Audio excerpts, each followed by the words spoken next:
തിരുവനന്തപുരം നഗരത്തിൽ പട്ടാപ്പകൽ വീട് കയറി വൻ കവർച്ച. വയോധികയെ ആക്രമിച്ച് 10 ലക്ഷം രൂപയുടെ സ്വർണ്ണാഭരണങ്ങൾ കവർന്നു. സ്ത്രീ ഉൾപ്പെട്ട 4 അംഗ സംഘമാണ് കവർച്ച നടത്തിയത്. പ്രതികളിൽ ഒരാൾ പിടിയിലായി എന്ന സൂചന ഉൾപ്പെടെ വരികയാണ്. TS ഹരികൃഷ്ണ വിവരങ്ങളുമായി. ഹരി, കഴിഞ്ഞ ദിവസങ്ങളിലും തിരുവനന്തപുരത്തിൽ പലയിടങ്ങളിലും മോഷണം ഉണ്ടായിരുന്നത് ഒരു വലിയ കവർച്ചയാണല്ലോ. സ്ത്രീ ഉൾപ്പെട്ട സംഘം എന്നടക്കം എന്തൊക്കെ വിവരങ്ങൾ വരുന്നുണ്ട്? എപ്പോഴായിരുന്നു ഈ കവർച്ച?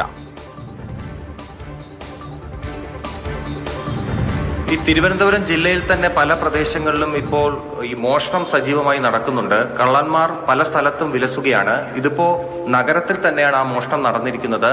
മണക്കാട് മുക്കോലക്കൽ ക്ഷേത്രത്തിന് അടുത്തുള്ള ഒരു അപ്പാർട്ട്മെന്റിലാണ് ഇപ്പോൾ മോഷണം നടന്നിരിക്കുന്നത്. ആ മോഷണം നടന്ന അപ്പാർട്ട്മെന്റിന് മുൻവശത്താണ് ഞാൻ നിൽക്കുന്നത്. ശ്രീശിവം അപ്പാർട്ട്മെന്റ്സിലെ 5-ാം നമ്പർ മുറി. അവിടെ താമസിക്കുന്ന ഒരു അമ്മയും മകനുമാണ്. അമ്മയും മകനും തൃശൂർ സ്വദേശികളാണ്. 2022 അവർ ഇവിടെ വാടകയ്ക്ക് എത്തിയതാണ്. അമ്മയുടെ പേര് ചന്ദ്ര എന്നും മകന്റെ പേര് വിഷ്ണു എന്നുമാണ്. വിഷ്ണു ആ സമയത്ത് ജോലിക്ക് പോയിരുന്നു. അപ്പോഴാണ് ഈ കള്ളന്മാർ എത്തിയത് നഗരസഭാ അധികൃതർ, ജീവനക്കാർ എന്നുള്ള വ്യാജേനയാണ് കള്ളന്മാർ എത്തിയത്. എന്താണ് സംഭവിച്ചത് എന്നുള്ള കാര്യങ്ങൾ വിഷ്ണുവിനോട് ചോദിക്കാം. വിഷ്ണു ഉണ്ടായിരുന്നില്ലല്ലോ, വന്നപ്പോൾ എന്താണ് കണ്ടത്? ഇന്നലെ വന്നപ്പോൾ അമ്മ അവിടെ കരഞ്ഞിരിക്കുന്നതാണ് ഞാൻ കണ്ടത്. എല്ലാം പോയി അവരെന്നെ ഉപദ്രവിച്ചു അങ്ങനെ പറഞ്ഞിട്ട് തലയടിച്ച് അമ്മ ആ സ്റ്റെപ്പിൽ കരഞ്ഞിരിക്കണം മാത്രമാണ് ഞാൻ കണ്ടത്. അത് കണ്ടിട്ടാണ് ഉള്ളിലേക്ക് കയറി വന്നത്. അപ്പം എനിക്കപ്പം അമ്മയെ സമാനിപ്പിക്കാൻ മാത്രമേ പറ്റുള്ളൂ. കാരണം അപ്പം എനിക്ക് തോന്നിയത് അമ്മയ്ക്കൊന്നും പറ്റിയില്ലല്ലോ. അത് മാത്രമേ എനിക്ക് അതിൽ മെയിനായിട്ട് തോന്നിയുള്ളൂ. വേറൊന്നും നമുക്ക് ആ സമയത്ത് തോന്നിയില്ല. അവർ അങ്ങനെയാണ് ചെയ്തിരിക്കുന്നത്. അതായത് അമ്മയുടെ കയ്യിലുണ്ടായിരുന്ന വളകളും ഒക്കെ അങ്ങനെ വളകളൊക്കെ അത്രയും ടൈറ്റായിരിക്കുന്ന സാധനം അവർ തുറന്ന് അത്രയ്ക്കും പിടിച്ച് വലിച്ചെടുത്ത് മാലയും എടുത്ത് അമ്മയുടെ വായ പൊത്തി കവളത്തടിച്ച് ആ റൂമിൽ കൊണ്ടിരുത്തി ബെഡിലിട്ടിട്ടാണ് അവർ അത് കൊണ്ടുപോയിരിക്കണം. ഈ വന്ന രണ്ടുപേര് അമ്മയോട് സംസാരിച്ചപ്പോൾ അമ്മ എന്തു പറഞ്ഞു? അവരെന്തു പറഞ്ഞാണ് ഇവിടെ വന്നത്? അമ്മ പറഞ്ഞത് ആദ്യം വന്നത് ഒരു സ്ത്രീയും ഒരു പുരുഷനുമാണ്. ആ സ്ത്രീ വന്നിട്ട് സാധാരണ അമ്മ ആരും വന്നാലും അത് തുറക്കാറില്ല. സ്ത്രീ വന്നപ്പോൾ അമ്മ ജസ്റ്റ് ചെറുതായിട്ടൊന്ന് വാല് തുറന്നപ്പോൾ അമ്മ പറഞ്ഞു അവർ കോർപ്പറേഷൻ്റെ വേസ്റ്റൊക്കെ അവിടെ അങ്ങനെ വെച്ചിട്ടാണ് നമ്മൾ ചോദിച്ചത്. അപ്പോൾ അമ്മ പറഞ്ഞു ഞങ്ങളിവിടെ വാടകയിരിക്കണവരെ നമുക്ക് അറിയില്ല അതിനെപ്പറ്റി. നമ്മൾ ഓണറിൻ്റെ നമ്പർ ആയതുകൊണ്ട് ഓണറിൻ്റെ നമ്പർ എടുക്കാൻ വേണ്ടിയിട്ട് അമ്മ മൊബൈൽ എടുക്കാൻ വേണ്ടി അമ്മ കുറ്റിയിട്ടിട്ടുണ്ടായിരുന്നു. കാരണം അമ്മയ്ക്ക് ഈ വാർത്തകൾ കേട്ടിട്ട് അറിയാം ഇങ്ങനത്തെ പ്രശ്നങ്ങളൊക്കെ. അപ്പോൾ കുറ്റിയിട്ടിട്ട് ഓണറിൻ്റെ നമ്പർ കൊടുക്കാൻ വേണ്ടി ഒരുങ്ങുമ്പോഴാണ് ഈ സ്ത്രീ വന്നുകൊണ്ടാണ് നമ്മൾ ചെയ്തത്. ടാഗും ഉണ്ടായിരുന്നു, കോർപ്പറേഷൻ്റെ ടാഗും. അങ്ങനെ തെറ്റിദ്ധരിപ്പിച്ച് അവർ വന്നിരിക്കണം. നമ്പർ കൊടുക്കാൻ എടുത്തപ്പോഴാണ് ഇവരെ രണ്ടുപേരും തട്ടി മാറ്റി ഏതോ 2 പേര് സ്റ്റെപ്പിൽ നിന്ന് കയറി ഉള്ളിലേക്ക് വന്ന് ഞാൻ ഈ പറഞ്ഞ അമ്മയുടെ വളകളും ഇതൊക്കെ വലിച്ചൂരി കവിളത്ത് ഇവിടെ കടിച്ച് മാല ഊരി അമ്മേനെ അവിടെ ആക്കിയിട്ട് അമ്മ ആ സമയത്ത് ഒച്ചയും ബഹളമൊക്കെ ഉണ്ടാക്കി അവർ പോയപ്പോഴാണ് ഇവർ നാട്ടുകാർ അറിഞ്ഞ് എന്നെ വിളിച്ച് പറഞ്ഞപ്പോഴാണ് ഞാൻ അവിടെ നിന്ന് ഓടിയെത്തിയത്. ഈ ആദ്യം വന്ന 2 പേരല്ലാതെ പിന്നെ 2 പേര് വന്നെന്ന് പറഞ്ഞല്ലോ, അവരെയാണല്ലോ നേരത്തെ നമ്മൾ സംസാരിച്ചപ്പോൾ അറിയാമായിരുന്നു. ആ 2 പേരാണ് ഇന്നലെ വെള്ളിയാഴ്ച നടക്കണതിൻ്റെ ചൊവ്വാഴ്ച ഇതേമാതിരി വന്നിരുന്നു. അവർ ഡോറ് തട്ടിയപ്പോൾ അമ്മ തുറന്നില്ല. കാരണം 2 പേര് അപരിചിതന്മാരാണല്ലോ പറഞ്ഞിട്ടാണ് തുറക്കാക്കിയിരുന്നത്. അതേ 2 പേര് തന്നെയാണ് ഇന്നലെ ഇവരെ തട്ടി ഇവർ വന്നപ്പോൾ ഇവരെ മാറ്റിയിട്ട് കയറിയിട്ട് മോഷിച്ച് പോയിരിക്കണമെന്ന് അമ്മയ്ക്ക് ഉറപ്പാണ്. കാരണം അന്നത്തെ വേഷം ഇന്നത്തെ വേഷമൊക്കെ ഒന്ന് തന്നെയായിരുന്നു അവരുടെ. ഇന്നലെ എത്ര മണിക്കാണ് ഈ സംഭവം നടന്നത്? ഏകദേശം ഒരു 10:40 കൂടിയാണ് സംഭവിച്ചത്. കാരണം എനിക്ക് ഫോൺ വന്ന് 10:45 അപ്പം തന്നെ ഞാൻ ഓടി ഇങ്ങോട്ട് വരിക ചെയ്തത്. മുക്കോലക്കൽ ക്ഷേത്രത്തിലെ CCTV ദൃശ്യങ്ങളൊക്കെ പോലീസ് പരിശോധിച്ചു. അമ്മ അവരെ തിരിച്ചറിഞ്ഞോ? ആ TCV പരിശോധിച്ചാൽ അവർ തന്നെയാണ് 4 പേര്. അപ്പം അത് പോലീസ് അവരത് ചെയ്തുകൊണ്ടിരിക്കുകയാണ്. അതിൽ പരിശോധിച്ചാൽ 4 പേര് അവർ തന്നെയാണെന്ന് ഉറപ്പാണ്. കാരണം ആ 2 വന്ന സ്ത്രീനെയും വന്ന പുരുഷനെ അതിലുണ്ട്. അതിൻ്റെ തൊട്ട് ബാക്കിൽ ഇവർ നടന്നിങ്ങനെ പോണതും അതിലുണ്ട്. ആ 4 പേര് തന്നെയാണ് നമുക്ക് ഉറപ്പാണ്.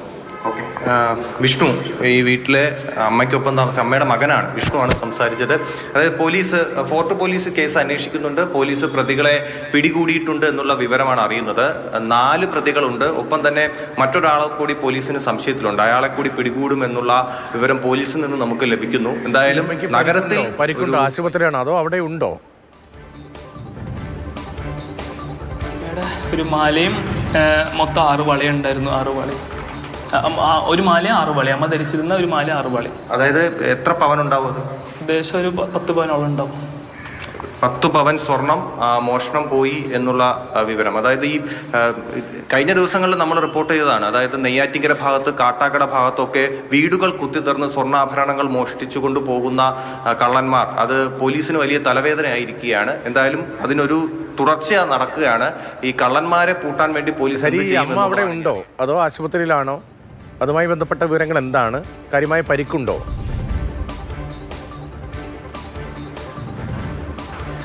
അമ്മ അകത്തുണ്ടല്ലോ. അമ്മയ്ക്ക് തീരെ ആ ഇതിൽ നിന്ന് അമ്മ ഇപ്പോഴും മാറിയിട്ടില്ല. നിങ്ങളുടെ മാനസികാവസ്ഥ ഞങ്ങൾക്ക് മനസ്സിലാവും. നിങ്ങൾ വന്നപ്പോൾ പറഞ്ഞു. വേറെ ആരോഗ്യ പ്രശ്നങ്ങൾ എന്തെങ്കിലും? വേറെ ആരോഗ്യ പ്രശ്നങ്ങൾ ഇന്നലെ തന്നെ ഞങ്ങൾ ഡോക്ടറെ അടുത്ത് പോയി. അമ്മയ്ക്ക് 65 വയസ്സായല്ലോ. അപ്പോൾ എന്താണെന്ന് വെച്ചാൽ ആള് ആ ചെയ്ത ഇതിലുള്ള നമ്മൾക്ക് ഇത്രയും കാലമായിട്ട് ഇങ്ങനെ ഉണ്ടായിട്ടില്ല. നമ്മൾ അവിടെ ഉള്ളവരാണല്ലോ. നമ്മൾ ഇതുവരെ നമുക്ക് ജീവിതത്തിൽ ഇങ്ങനെ ഒരു അനുഭവം ഉണ്ടായിട്ടില്ല. അപ്പോൾ ആ വന്നതിൻ്റെ ആ ഷോക്കും അതൊക്കെ അമ്മയ്ക്ക് ഉണ്ടായിരുന്നു. ഞങ്ങൾ അപ്പോൾ തന്നെ ഹോസ്പിറ്റലിലേക്ക് കൊണ്ടുപോയി, പോലീസ് ഇങ്ങനെ പറഞ്ഞു, അവരടുത്ത് ഹോസ്പിറ്റലിലേക്ക് കൊണ്ടുപോയി കാണിച്ചു കൊടുത്തു, BP ഒക്കെ ചെക്ക് ചെയ്തു.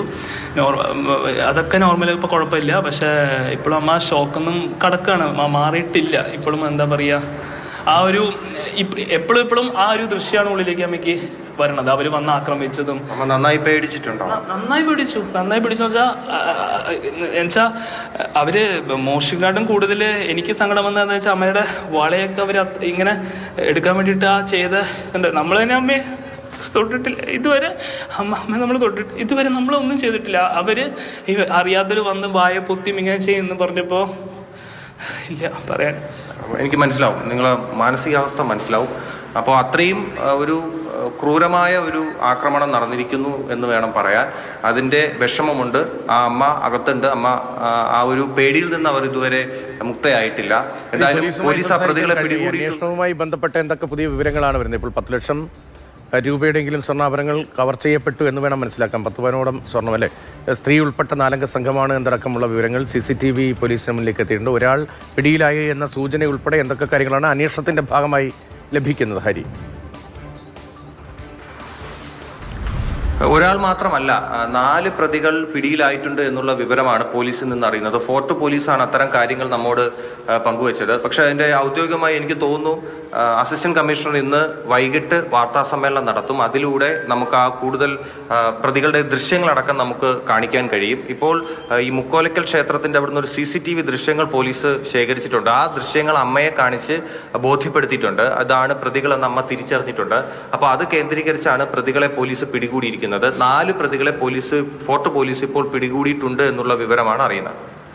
ശരി, തിരുവനന്തപുരം നഗരത്തിലാണ് പട്ടാപ്പകൽ വൻ കവർച്ചയുണ്ടായത്. വയോധികയെ ആക്രമിച്ചാണ് സ്വർണ്ണാഭരണങ്ങൾ കവർന്നത്. 4 പേരും പിടിയിലായി. 4 അംഗ സംഘമാണ്. 4 പേരും പിടിയിലായി എന്നടക്കമുള്ള സൂചനകളാണ് ഈ പോലീസിന്റെ ഭാഗത്ത് കൂടുതൽ ഔദ്യോഗികമായ അന്വേഷണവുമായി ബന്ധപ്പെട്ട ഔദ്യോഗികമായ വിവരങ്ങൾ നമ്മൾ പ്രതീക്ഷിക്കുന്നുമുണ്ട്.